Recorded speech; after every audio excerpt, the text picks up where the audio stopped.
નમસ્કાર દર્શક મિત્રો, હું નીતિન પટેલ. તમે જોઈ રહ્યા છો સમાચાર મેં આગ્યો ન્યૂઝ. હવે જોઈએ આજના સમાચાર. મહેસાણા મહાનગરપાલિકાની ચૂંટણીના પરિણામમાં આજે એક અત્યંત પ્રેરણાદાયી કિસ્સો સામે આવ્યો છે. છેલ્લા 28 વર્ષથી મહેસાણા જિલ્લા ભાજપ કાર્યાલય પંચામૃતમાં પટાવાળા તરીકે નમ્રતાપૂર્વક સેવા આપતા રમેશભાઈ ભીલ હવે કોર્પોરેટર તરીકે ચૂંટાઈ આવે છે. વોર્ડ નંબર 13માં ભાજપના ઉમેદવાર તરીકે મેદાનમાં ઉતરેલા રમેશભાઈની આખી પેનલે ભવ્ય વિજય મેળવ્યો છે. બહુચરાજી નગરપાલિકાની 24 બેઠકમાંથી 22 બેઠક પર ભાજપનો વિજય. ભાજપના વોર્ડ 1ના ઉમેદવારે રાખેલી બાધા પૂર્ણ કરી. મુકુંદ પટેલ ભાજપના ઉમેદવારે દંડવત કરી માં બહુચરના દર્શનની બાધા રાખી હતી. ભારે ગરમી વચ્ચે અને જીતના જશ્ન વચ્ચે ઉમેદવારે દંડવત પ્રણામ કરી બાધા પૂર્ણ કરી. ઊંઝા તાલુકા પંચાયતની 13 બેઠકો માટે યોજાયેલી ચૂંટણીના પરિણામો આજે જાહેર થયા હતા. ઉનાવા HP હાઈસ્કૂલ ખાતે યોજાયેલી મતગણતરીમાં ભારતીય જનતા પાર્ટી ભાજપે તમામ 13 બેઠકો પર સંપૂર્ણ વિજય મેળવ્યો છે. આ સાથે કોંગ્રેસ એક પણ બેઠક જીતી શકી નથી. ઉલ્લેખનીય છે કે ચૂંટણી પહેલા જ ઊંઝા તાલુકા પંચાયતની 5 બેઠકો ભાજપના ફાળે બિનહરીફ જાહેર થઈ હતી. આજના પરિણામો સાથે ભાજપે તમામ પંચાયત પર સંપૂર્ણપણે કબજો જમાવ્યો છે.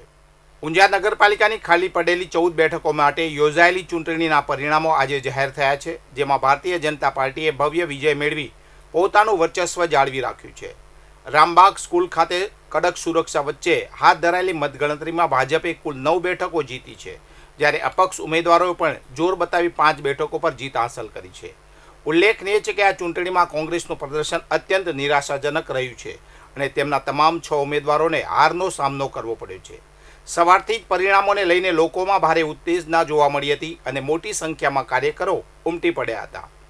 બનાસકાંઠા જિલ્લાના દાંતા તાલુકામાં સ્થાનિક સ્વરાજ્યની ચૂંટણીના પરિણામોએ રાજકીય ગરમાવો લાવી દીધો છે. અંબાજી અને તેની આસપાસના વિસ્તારમાં ભાજપના ગઢ ગણાતા ગઢમાં કોંગ્રેસે ગાબડું પાડ્યું છે. તાલુકા અને જિલ્લા પંચાયતની મહત્વની 4 બેઠકો પર કોંગ્રેસે એકહતું શાસન મેળવી ભાજપનો સફાયો કર્યો છે.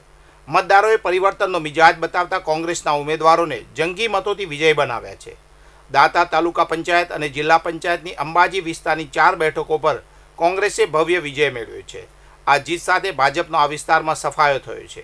તાલુકા પંચાયતની અંબાજી અને કુંભારિયાની 3 બેઠકો પર કોંગ્રેસના ઉમેદવારો રવિ સોલંકી, અરુણાબેન મુરારી, પ્રસાદ અગ્રવાલ અને રામીબેન અંબાભાઈ ખરાડી વિજેતા બન્યા છે. વિજેતા ઉમેદવારનું ફૂલહાર વડે ભવ્ય સ્વાગત કરવામાં આવ્યું હતું. સમર્થકો અને સ્થાનિકોએ ઉમેદવારોની જીત પર ખુશી વ્યક્ત કરી હતી. વિજેતા ઉમેદવારોએ આ જીતને જનતાની જીત ગણાવી હતી અને જણાવ્યું હતું કે લોકોએ જે વિશ્વાસ મૂક્યો છે તેના પર તેઓ ખરા ઉતરશે. કહેવાય છે કે સેવાનો સંસ્કાર વારસામાં મળે છે અને આ વાતને ઊંઝાના જાણીતા સામાજિક કાર્યકર અલ્પેશભાઈ શાહના પરિવારે સાર્થક કરી બતાવી છે. શ્રેયસ કોઓપરેટિવ ક્રેડિટ સોસાયટીના ચેરમેન અલ્પેશભાઈના માતૃશ્રી સ્વસ્વારદાબેન ચંદુલાલ શાહના દુઃખદ અવસાન બાદ પરિવારે શોક વચ્ચે પણ સમાજ માટે પ્રેરણારૂપ નિર્ણય લીધો છે. મેડિકલ ક્ષેત્રના વિદ્યાર્થીઓ માનવ શરીરની જટિલ રચનાઓનો ઊંડો અભ્યાસ કરી શકે અને ભવિષ્યમાં કુશળ તબીબ બની શકે તે હેતુથી પરિવાર દ્વારા દેહદાન કરવામાં આવ્યું છે. મહેસાણા જિલ્લાના નંદાસણ ખાતે સ્ટેટ મોનિટરિંગ સેલએ દારૂ માફિયાઓ વિરુદ્ધ લાલ આંખ કરી મોટી કાર્યવાહી હાથ ધરી છે.